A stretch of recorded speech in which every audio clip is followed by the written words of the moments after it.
In 1603, a small village in England was plagued by an epidemic unlike any other: uncontrollable hiccups. It started when a local tavern served unusually fizzy ale, causing everyone who drank it to hiccup incessantly.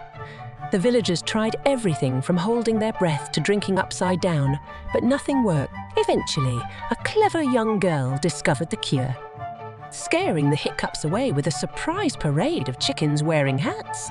Follow for more content. My name